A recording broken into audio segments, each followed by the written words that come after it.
yang tentunya membuat mereka sedih dan akhirnya mengubah karakter mereka, tapi tentunya bikin perjuangan apa ya, acuan buat karakter Sarah agar hidup lah, maksudnya kayak itu acuan buat menghidupi karakternya Sarah. Betapa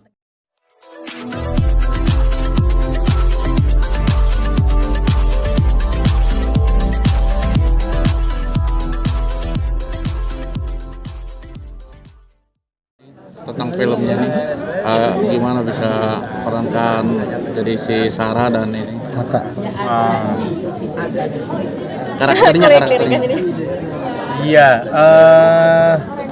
film Until Tomorrow ya kurang lebih seperti yang saya bilang tadi gitu. Mungkin sebagian dari teman-teman ngelihat trailernya terus sudah punya tebakannya gitu, bahwa kita tahu nih filmnya akan kemana berujung. Tapi kan kita mau lihat bagaimana kedua manusia ini berjuang kan.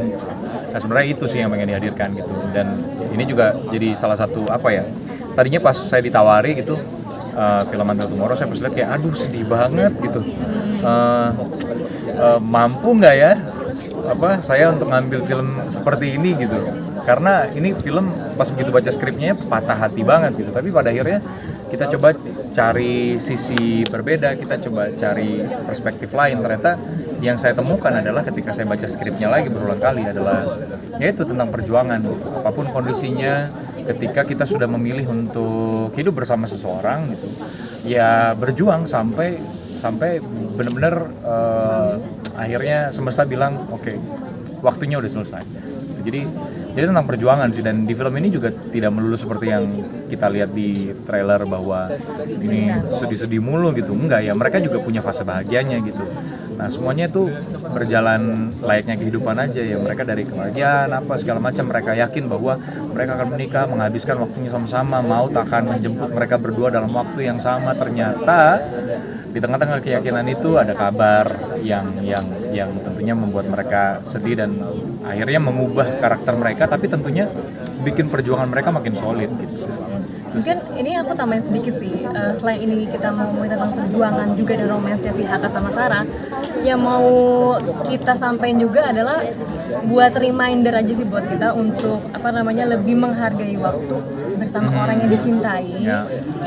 Karena kan kita nggak tahu mereka akan pisah kapan gitu kan. Karena maksudnya kayak sesimpel kadang-kadang kita suka take it for granted for everything, mau dari waktu, mau dari manusia, mau dari hal-hal kecil gitu.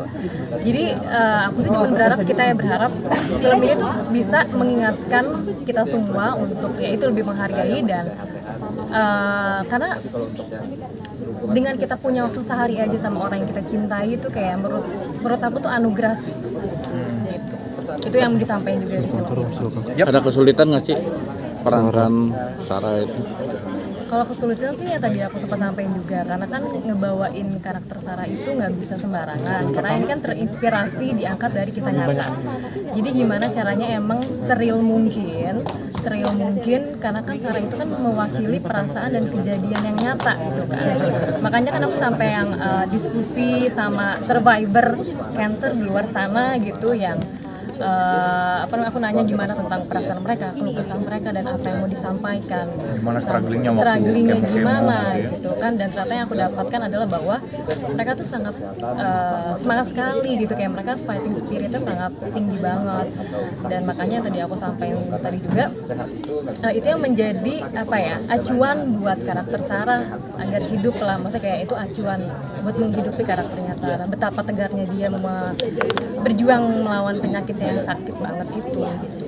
Sarah tadi ke Clara sendiri pernah komunikasi dengan masalah nggak sih, sosok Santi mungkin seperti apa? Aku pribadi sejujurnya juga belum pernah, karena kan aku lebih concern memang tentang gimana sih menjadi survivor cancer itu sendiri kan. Tapi Deva takut dicap sebagai spesialis drama percintaan. Banyak ya. Spesialis drama percintaan? Enggak, ini film pertama Mbak. Nggak masuk drama. Ya drama mulu emang. Drama mulu. Dicap sih enggak ya, cuman nggak bisa dipungkiri stereotyping itu terjadi bukan hanya pada pemain-pemain film Indonesia, tapi kan terjadi di dunia gitu.